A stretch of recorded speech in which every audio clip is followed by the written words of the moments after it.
Hey y'all, it's me again. So let's talk expectations. I think a lot of times we go through life and we have plans for all the things, right? Like all the things we plan to accomplish, all the things we're going to be, everything that we see for our families. We just have all these expectations and we never really think that things are going to go left. And so we jump in feet first, light in our eyes, so ready to see like what this thing will become. And the Lord revealed to me that sometimes the expectation is the curse. Okay. Sometimes we live in what we worry about people's expectations of us or our own expectations of ourselves or how will I survive this thing, right? A lot of times, especially we as women, do a lot of things to sacrifice ourselves in order to fulfill the obligations that we feel that we must, right? I must be the person to do that. And in my growth and in my own healing, I have learned that expectations have got to be shifted sometimes. Life is about change, you know. Not everything is perfect. Not everything was meant to be for a lifetime. Some things were meant to come into our lives, teach us something, and then we move on. Please excuse my hair. I'm outside.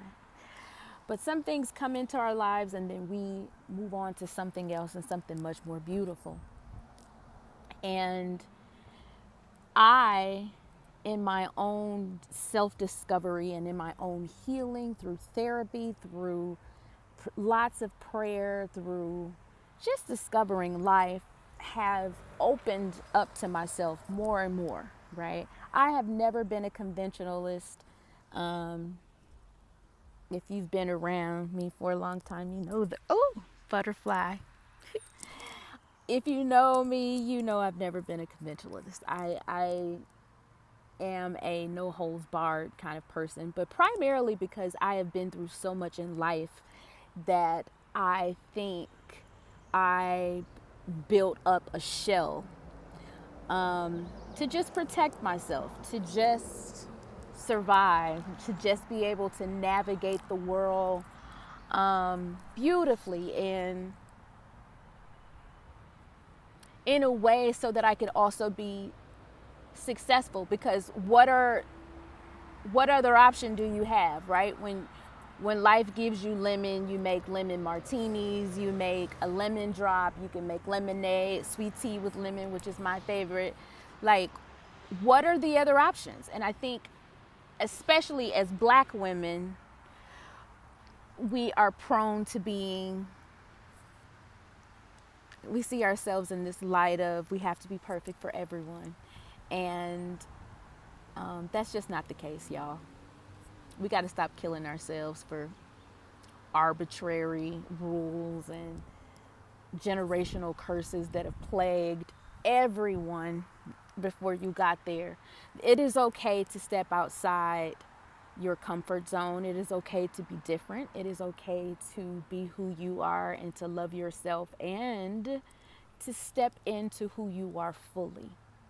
Okay? It is absolutely, totally, positively okay. There is duality in life, right? So you can be more than one thing.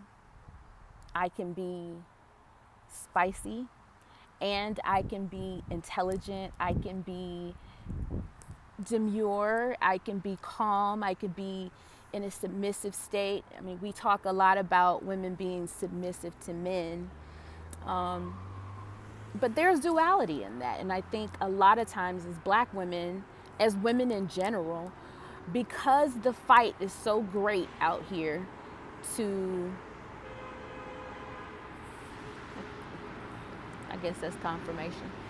The fight is so great to be who we are, to just survive. Like, we get caught in cycles that don't work for us.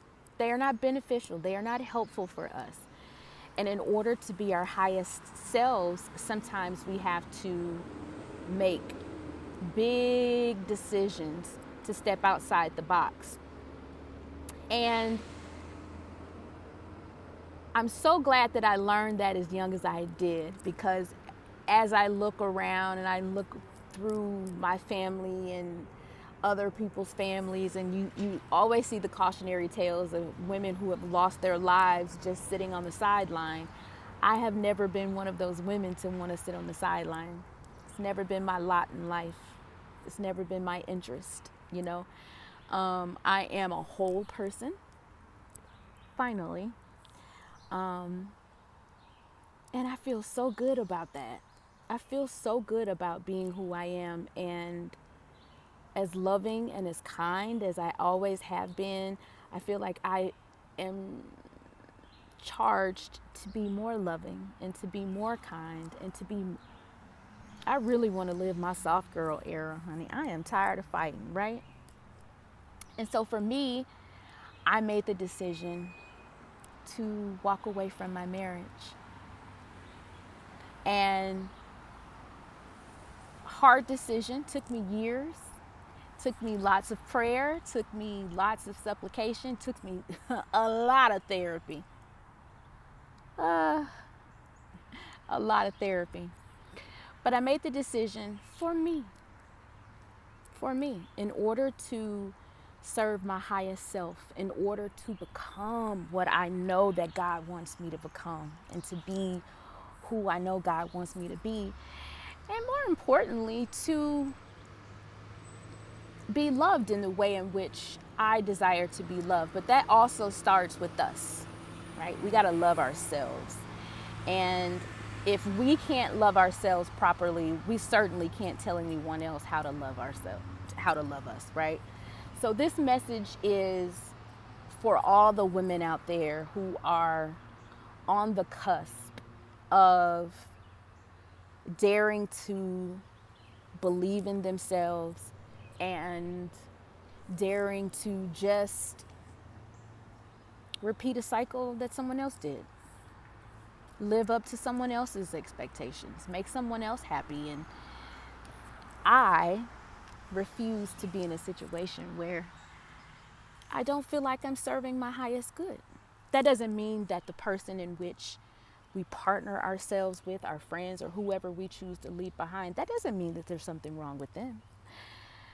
But for me, this decision, as I close my eyes at my death, will solely be something that I will have to reconcile with, and have reconciled with in such a way that I am in such a beautiful place in my life right now, where I see growth, I see possibility, I see the light at the end of the tunnel. And I'm excited about that. Mike and I are still family. We have a wonderful relationship. It is not a sad thing for me, so there is no need to send your condolences. If anything, send me love and light. Love and light, positivity. I like Coca-Cola. I like oysters.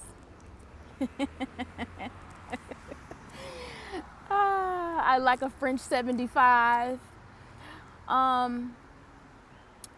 But I have also got some of the best family, I'll say. My friends are amazing, and have been such a support for me over the last 20 something years with my husband. And Mike and I will continue to be family. We will continue to co-parent. We will continue to do all the things to ensure that Paxton is in the best space.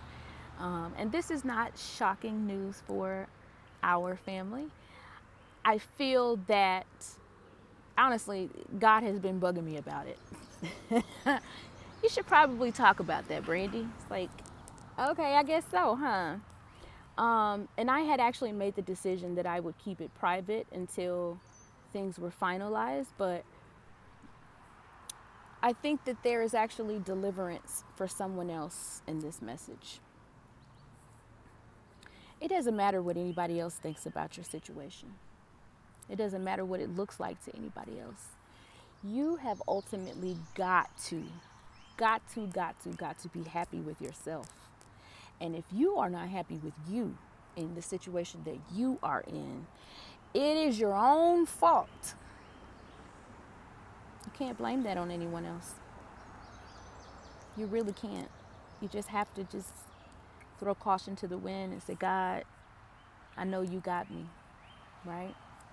So to all of the women out there, to all of the men who are also struggling to understand where their place is in the world, go be you. Go be you. Go live up to your highest potential. Go see the things that you've always wanted to see. Go live your life. Don't allow someone to keep you in bondage.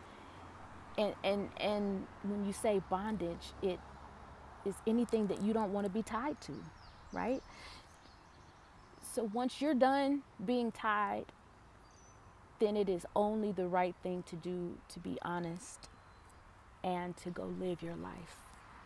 So ending this message with, I'm sending you guys a lot of love.